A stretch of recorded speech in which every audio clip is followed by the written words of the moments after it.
Hi everybody, real quick, what we're going to cover today are the key operating metrics of the hotel industry. There are 7 different metrics that you need to know that are vitally important to the financial health of your hotel and the cost management therein. Profit, revenue, costs, and labor numbers, and already said we're going to cover 7 of them. Number 1, and arguably the most important, occupancy. How full is your hotel? You take your number of rooms sold, you divide by the rooms available, that's your occupancy.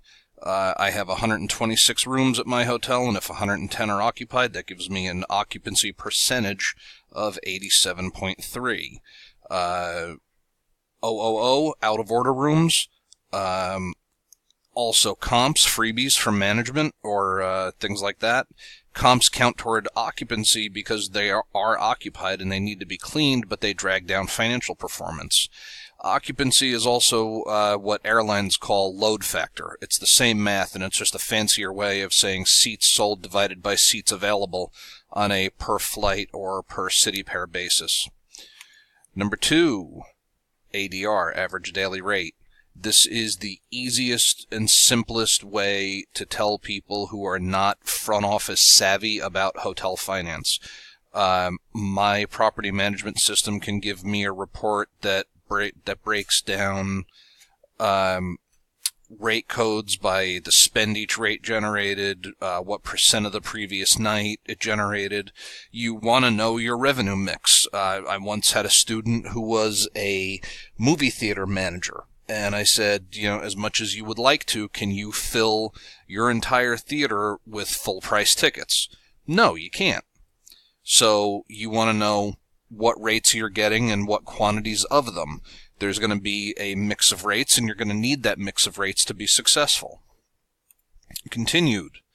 The only reservations that represent no additional fees are previously existing guests or those booked exclusively by direct phone call, so somebody calling the property, or those booked on site, by existing guests, and direct phone call reservations. Everything else somehow has a cost to it. It's a third party, whether it's a call center, a website, any of those things. Revenue per available room, RevPAR, still the gold standard of financial metrics. Everybody wants to know your RevPAR. GoPAR we're going to cover next. It's coming up more and more, but it hasn't taken over yet. Right? Very simple to get to your RevPAR. Multiply your average daily rate times your occupancy. So that's your revenue per available room. RevPAR is only half the story. Why is that? Because RevPAR is revenue, and it doesn't tell you how much you're spending to get there.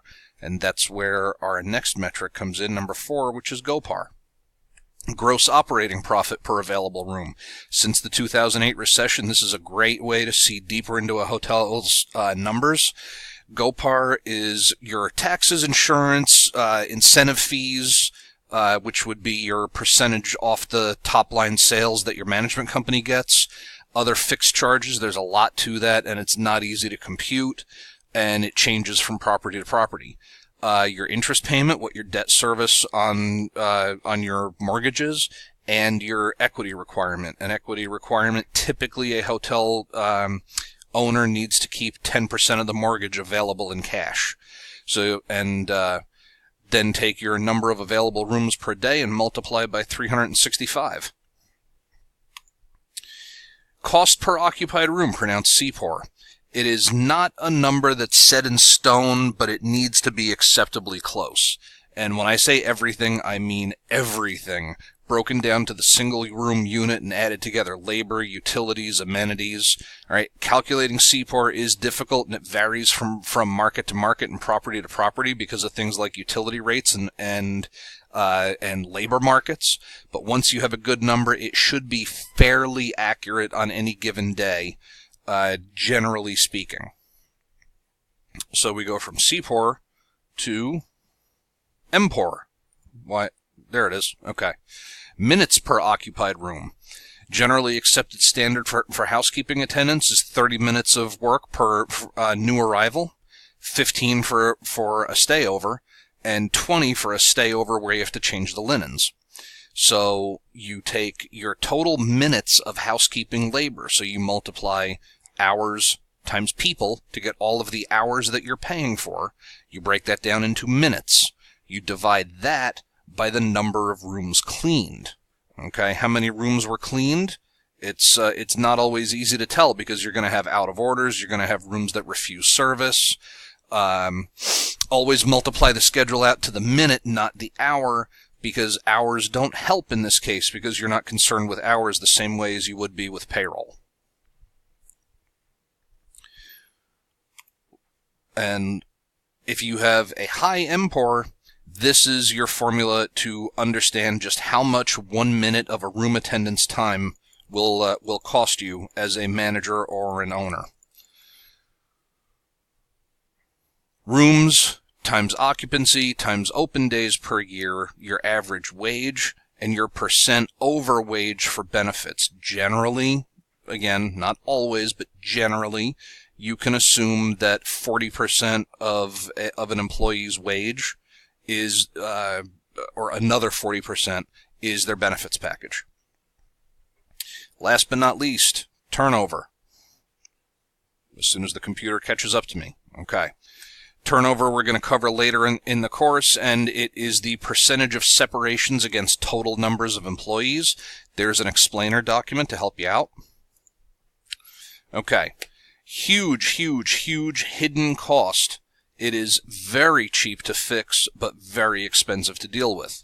According to the Gallup organization, 1/2 to 5 times the salary of your departed worker is the cost to replace that person. How is turnover inexpensive to fix? Bill Marriott had the best solution ever. Take good care of your people. There's your 7 metrics, real quick. We'll go over any questions you have, and we'll go back and talk more about it if needed. But those are your big 7 metrics for hotel financial health. Thank you very much.